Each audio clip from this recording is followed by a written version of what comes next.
সম্মানিত ভাইরা আমার, আমর ইবনে জাহাশ এবার একটা পাথর নিলেন, ছাদের উপরে উঠলেন, গড়িয়ে গড়িয়ে আমার নবীর দিকে যখন দিচ্ছেন, ঠিক এমন সময় দিনের নবী রাহমাতুল লিল আলামিনের মাথার উপরে পড়বে। আল্লাহ রাব্বুল আলামিন জিবরিল আমিনকে ডাক দিয়ে বলেন, ওরে জিবরিল যা, কাল বিলম্ব করিস না, ওরা আমার নবীকে হত্যা করতে চায়, আমি আল্লাহ আমার নবীকে রক্ষা করতে চাই। সুবহানাল্লাহ বলবেন কি বলেন? ওরা আমার নবীকে দুনিয়া থেকে ডিলিট করে দিতে চায়, আমি আল্লাহ আমার নবীকে রাষ্ট্রীয় ক্ষমতায় অধিষ্ঠিত করতে চাই। জিবরিল আমিন আসলেন আর পাথরটা আটকে দিলেন। সুবহানাল্লাহ বলবেন কি বলেন? তাহলে আল্লাহ বলছেন, ও নবী, আপনি যদি এই মহান দায়িত্ব পালন করেন, আমি আল্লাহ বলছি, আল্লাহু ইয়াসিমুকা মিনান নাস, মানুষ যতই আপনার বিরুদ্ধে ষড়যন্ত্র করুক, আমি আল্লাহ বলছি অবশ্যই সকল ষড়যন্ত্র আমি মাটির সঙ্গে বিলিয়ে দেব। আল্লাহ নবীর সাহাবীরা 20 দিনের এই অবরোধে, 20 দিনের এই হরতালে ফলবান খেজুর গাছগুলো যখন টপ টপ করে কেটে রাস্তার উপরে ফেলতেছে, জমিনের উপরে ফেলে দিচ্ছে। কি শুনতেছেন তো আপনারা? ঠিক এমন সময় বনু নজির গোত্রের লোকজন বলল, গো মুহাম্মদ, তুমি তো বলো জমিনের মধ্যে ফাসাদ সৃষ্টি করা যাবে না, দাঙ্গামা হাঙ্গামা সৃষ্টি করা যাবে না, কিন্তু তোমার লোকজনই তো দাঙ্গামা হাঙ্গামা সৃষ্টি করে, এরাই তো নাশকতা সৃষ্টি করে। আব্দুল্লাহ ইবনে উবাই সহ মুনাফিকদের যত লিডার ছিল, এরা এই ঘটনা চতুর্দিকে ছড়িয়ে দিল মক্কা মদিনার। ভাইরা আমার, খুব আশ্চর্যজনিত তথ্য এর মধ্যে নিহিত রয়েছে, গভীর মনোযোগ দিয়ে আমার কথাগুলো বুঝতে হবে। সাহাবীরা যখন গাছ কাটতে লাগলেন, ফলবান বৃক্ষগুলো, খেজুরওয়ালা গাছগুলো যখন কেটে মাটির সঙ্গে বিলীন করে দিচ্ছে, ঠিক এমন সময় তাদের বিরুদ্ধে নাশকতার মামলা দেওয়া হলো। ও খানপুরবাসী, আজ থেকে 1500 বছর পূর্বে আল্লাহর নবী এবং তার সাহাবীদের বিরুদ্ধে নাশকতার মামলা হলো। আমি আপনাদেরকে একটা বাস্তব তথ্য জানিয়ে যাই, আমি অন্তত 8খানা নবীজির সিরাত পড়েছি, পড়ার পরে দেখেছি আমার নবীর বিরুদ্ধে একটা দুইটা মামলা নয়, 15টি গায়েবী মামলা দেওয়া হয়েছে। নবীর বিরুদ্ধে যদি 15টি গায়েবী মামলা হয়, এ জাতির ইসলাম প্রিয় তাওহীদি জনতার বিরুদ্ধে 40 লক্ষ মামলা হবে, এটা নতুন কোনো কথা নয়। ভাইরা আমার, সাহাবীরা যখন ফলবান বৃক্ষ কেটেছে,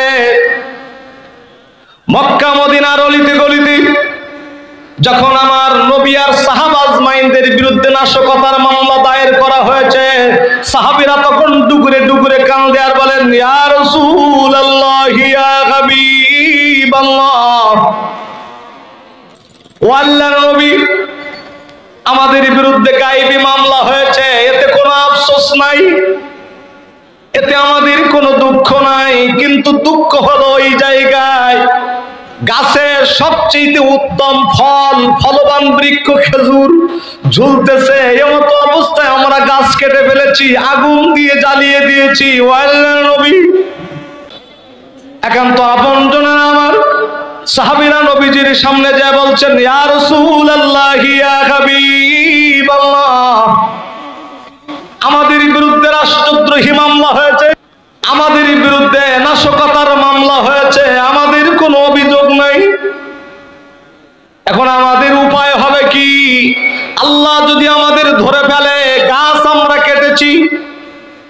ভাইরা আমার, আল্লাহর নবী তার সামনে সাহাবীরা বলছেন, ইয়া রাসূলুল্লাহ, ইয়া হাবিবাল্লাহ,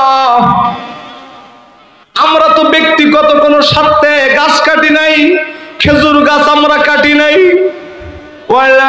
হরতালের সময় ওরা যেন বের না হতে পারে, তাই তো আমরা ফলবান বৃক্ষ কেটে ফেলেছি, গাছ কেটে ফেলেছি। ইয়া রাসূলুল্লাহ, ইয়া হাবিবাল্লাহ, এখন আমাদের পরকালে যদি আল্লাহ ধরে ফেলে, আমাদের উপায় হবে কি?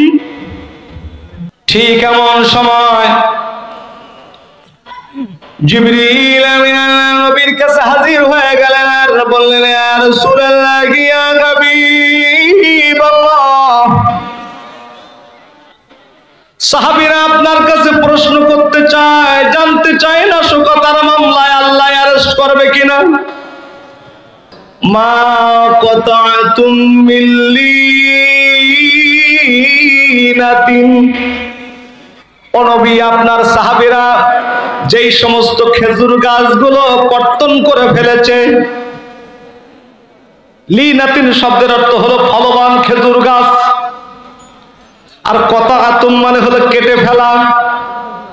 আল্লাহ বলছেন, মা কাতাতুম মিন লিনাতিন, ও নবী, আপনার সাহাবীরা যে সমস্ত ফলবান খেজুর গাছগুলো কর্তন করে ফেলেছে, যে গাছগুলোকে তারা কেটে ফেলেছে, আর মা কাতাতুম মিন লিনাতিন আও তারাকতুমুহা কাইমাতান, আর যেগুলো কাটে নাই এখনো রাস্তার পাশে দাঁড়িয়ে আছে, রাস্তার পাশে সব কাটছিলেন নাকি আপনার? কিছু আছে না? হ্যাঁ, একদম সেম কোরআনের আয়াত মিলে যাচ্ছে না? আল্লাহ বলছেন, যেগুলো কেটেছো ওই ব্যাপারেও আমার মতামত আছে। সুবহানাল্লাহ বলবেন কি বলবেন না? যেগুলো কেটেছো আর যেগুলো কাটো নাই, দুইটা আমি আল্লাহ আমার হুকুমে হয়েছে, দুইটা ব্যাপারে আমি আল্লাহ খুশি হয়ে গেছি। ও নবী, তাম পৃথিবীবাসী আপনার বিরুদ্ধে, আপনার সাহাবীদের বিরুদ্ধে নাশকতার মামলা দায়ের করেছে, আমি আল্লাহ আজই এই মুহূর্তে সমস্ত নাশকতার মামলা খারিজ করে দিলাম। আল্লাহ বলছেন, আমি নাশকতার মামলা খারিজ করলাম। আদালতে আখিরাতে গাছ কাটা আর না কাটা, সোজা করে রাখা আর না রাখা, এ ব্যাপারে আমি জবাবদিহি করব না। সম্মানিত ভাইরা আমার, এইবার জায়গায় আসি। ১৫০০ বছর পূর্বে আমার আল্লাহ তাআলা এই নাশকতার মামলা খারিজ করেছেন। সুতরাং যে আল্লাহ তাআলা নাশকতার মামলা খারিজ করেছেন, আজ ১৫০০ বছর পরে কেন আজকের নাশকতার মামলা আমাদের থাকবে, জাতি জানতে চায়। ভাইরা আমার, আপনারা জানেন স্বৈরাচার পালিয়েছে। কি পালায় নাই? আর একটু জোরে বলে, স্বৈরাচার পালিয়েছে।